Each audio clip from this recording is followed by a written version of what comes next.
ചില ആളുകളെ നിങ്ങൾ ശ്രദ്ധിച്ചിട്ടുണ്ടാകും തീർച്ചയായിട്ടും. ഇങ്ങനെ ഒത്തിരി വർഷങ്ങളോളം പ്രാർത്ഥിച്ച് കാത്തിരിക്കുന്ന ചില ആളുകൾ, പിടിച്ചു നിൽക്കുന്ന ആളുകൾ, ഒരുപാട് സങ്കടങ്ങളുണ്ടായി, വർഷങ്ങളോളം നീണ്ടു നിന്ന സഹനങ്ങൾ, പ്രാർത്ഥിച്ചു, ഈശോയോടെല്ലാം പറഞ്ഞു, പക്ഷേ ഉത്തരവൊന്നും കിട്ടുന്നില്ല. സഹനങ്ങളുടെ കട്ടി കൂടുന്നതല്ലാണ്ട്, വേദന കൂടുന്നതല്ലാണ്ട് ഇതിനൊരു സൊല്യൂഷൻ വരുന്നില്ല, ഒരു കുറവും വരുന്നില്ല. പക്ഷേ പിടിച്ചു നിൽക്കുകയാണ്.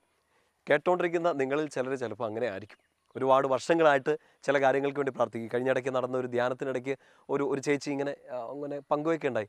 വർഷങ്ങളായെന്ന് പറഞ്ഞു. ഞാനൊരു ചോദ്യം ചോദിച്ചാണ്, പബ്ലിക്കിൽ ഇങ്ങനെ ചോദ്യം ചോദിച്ചാണ്. അതായത് ഈ ബത്സേദ കുളക്കരയിലെ രോഗിയുടെ കാര്യം പറഞ്ഞ് എക്സ്പ്ലെയിൻ ചെയ്തുകൊണ്ടിരുന്ന സമയത്ത് ഇങ്ങനെ പറയായിരുന്നു, ഈ രോഗി ഏകദേശം 38 വർഷത്തോളം ഇങ്ങനെ ഒരു സഹനത്തിൽ ഇങ്ങനെ കടന്നു പോവാണ്, മേലാണ്ട് കിടക്കുകയാണ്. അപ്പോൾ വർഷങ്ങളോളം കാത്തിരിക്കുന്നതിനെക്കുറിച്ചൊരു എക്സാമ്പിൾ ഇങ്ങനെ പറഞ്ഞാണ്. അപ്പോൾ ഞാനിങ്ങനെ ജസ്റ്റ് ക്രൗഡിനിടയ്ക്ക് ഇങ്ങനെ ആൾക്കാരോട് ചോദിച്ചു, അങ്ങനെ ഒത്തിരി വർഷങ്ങൾ പ്രാർത്ഥിച്ച, ഒരേ നിയോഗത്തിന് വേണ്ടി പ്രാർത്ഥിച്ച ആൾക്കാരുണ്ടോ? ഫോർ എക്സാമ്പിൾ 5 വർഷം, 10 വർഷം.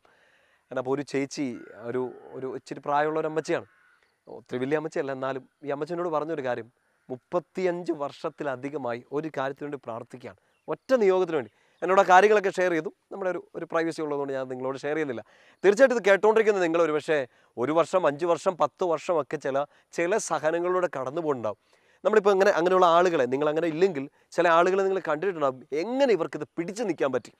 ഒരുപക്ഷെ ജീവിത പങ്കാളിക്ക് വേണ്ടി പ്രാർത്ഥിച്ചുകൊണ്ടിരിക്കുകയായിരിക്കും ഒരാൾ, മക്കൾക്ക് വേണ്ടി പ്രാർത്ഥിക്കുകയായിരിക്കാം, ജോലി കിട്ടാൻ വേണ്ടിയിട്ട് ആഗ്രഹിക്കുകയായിരിക്കാം, ഒരു പ്രശ്നം വീടിൻ്റെയോ സ്ഥലത്തിൻ്റെയോ ഇല്ലെങ്കിൽ എന്തെങ്കിലും ഒരു പേഴ്സണൽ ക്രൈസിസ് ഒക്കെ ഇതിങ്ങനെ മാറാൻ വേണ്ടി വർഷങ്ങളോളം ആഗ്രഹിക്കുന്നു, പ്രയത്നിക്കുന്നു, പ്രാർത്ഥിക്കുന്നു, ഉത്തരം കിട്ടുന്നില്ല. വർഷങ്ങളോളം 38 വർഷമൊക്കെ ബത്സേദ കുളക്കരയിൽ രോഗി കടന്നു. ഇപ്പോൾ ഈ പരിചയപ്പെട്ട ഈ ചേച്ചി 35-36 വർഷത്തോളം ഒരു കാര്യത്തിന് വേണ്ടി പ്രാർത്ഥിക്കുന്നു, കർത്താവ് ഉത്തരം നൽകുന്നില്ല. നിങ്ങൾ ഓർത്ത് നോക്കി, ചില സമയത്ത് ഒരു മാസമൊക്കെ പ്രാർത്ഥിച്ചിട്ട് ഉത്തരം കിട്ടാണ്ട് വന്നാൽ, കർത്താവേ നീ എനിക്ക് വേണ്ട, എനിക്ക് നിന്നെ വേണ്ട എന്നൊക്കെ പറഞ്ഞ് പോകുന്ന കുഞ്ഞു കുഞ്ഞു വിശ്വാസികൾ നമ്മുടെ ഇടയിലുണ്ട്. വലിയ സങ്കടമൊക്കെ വരുമ്പോൾ ചിലപ്പോൾ നമ്മളങ്ങനെ അബദ്ധങ്ങളൊക്കെ പറഞ്ഞു പോകും. എങ്ങനെയാണ് ചില മനുഷ്യർക്ക് ഇങ്ങനെ വർഷങ്ങളോളം കാത്തിരിക്കാൻ പറ്റുക? ഉത്തരം കിട്ടുന്നില്ല, വേദനയുടെ കനം കുറയുന്നില്ല, ഇതിങ്ങനെ കൂടിക്കൊണ്ടിരിക്കുകയാണ്. എന്നിട്ടും എങ്ങനെ പിടിച്ചു നിൽക്കാൻ പറ്റുന്നു? കണ്ടാൽ അത്ഭുതം തോന്നും, കേട്ടാൽ അത്ഭുതം തോന്നും. ചിലപ്പോൾ നിങ്ങളുടെ ജീവിതത്തിൻ്റെ മുമ്പിലേക്ക് ഒരു കണ്ണാടി വെച്ച് ഇങ്ങനെ തിരിച്ചു നോക്കിയാൽ, കർത്താവെ എനിക്ക് എങ്ങനെ ഇത്ര കാലം പിടിച്ചു നിൽക്കാൻ പറ്റി?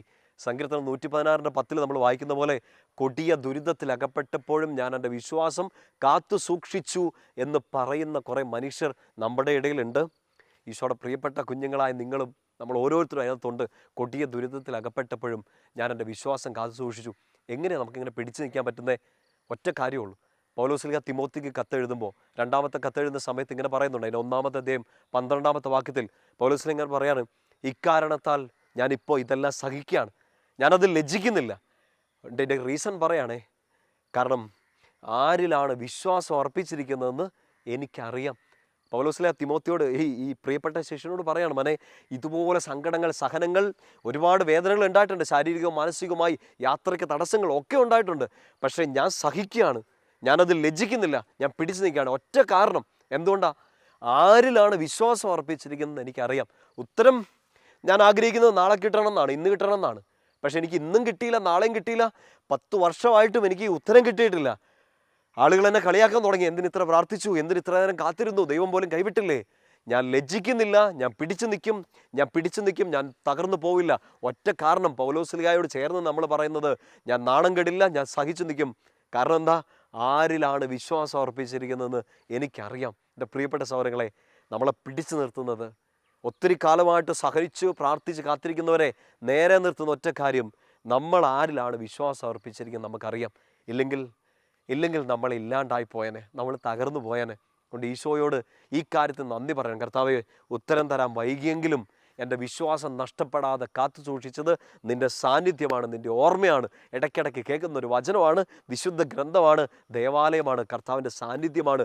എൻ്റെ ഈശോ ഇതെല്ലാം കണ്ടുകൊണ്ട് അവിടെ ഉണ്ട്.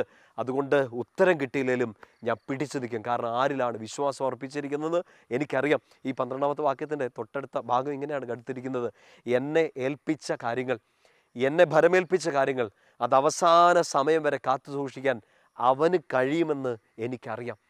ഇപ്പം നമ്മളെ ഏൽപ്പിച്ച നമ്മുടെ കുടുംബത്തിൻ്റെ, നമ്മുടെ ശുശ്രൂഷ, നമ്മുടെ ജോലി, നമ്മുടെ പഠനം, നമ്മൾക്ക് പ്രിയപ്പെട്ട ഒരാൾ, ഇയാൾക്ക് വേണ്ടി, ഈ സിറ്റുവേഷന് വേണ്ടി നമ്മളിങ്ങനെ പ്രാർത്ഥിക്കുന്നതും ഇതിൻ്റെ പേരിലാണ് നമ്മൾ നാണം കെടുന്നതും. എന്നെ ഇത് ഏൽപ്പിച്ചേക്കാണ്, അതുകൊണ്ടാണ് ഞാനിത് പ്രാർത്ഥിക്കുന്നത്, ഇതിനൊരു ഉത്തരം കിട്ടാൻ വേണ്ടി. ഇതെൻ്റെ ഉത്തരവാദിത്വമാണ്. ഉത്തരവൊന്നും കിട്ടുന്നില്ല, പക്ഷേ ഇതെന്നെ ഏൽപ്പിച്ചവൻ അവസാനം വരെ അത് കാത്തു സൂക്ഷിക്കും. അവൻ നോക്കുന്നുണ്ട്, അവൻ കാണുന്നുണ്ട് എന്ന് ഞാൻ വിശ്വസിക്കുകയാണ്. സങ്കീർത്തനം 10:14 നമ്മളിങ്ങനെ വായിക്കുന്നുണ്ട്, എൻ്റെ കഷ്ടപ്പാടുകളും ക്ലേശങ്ങളും ഒക്കെ എൻ്റെ കർത്താവ് കാണുന്നുണ്ട്. അവനതെല്ലാം ഏറ്റെടുക്കും.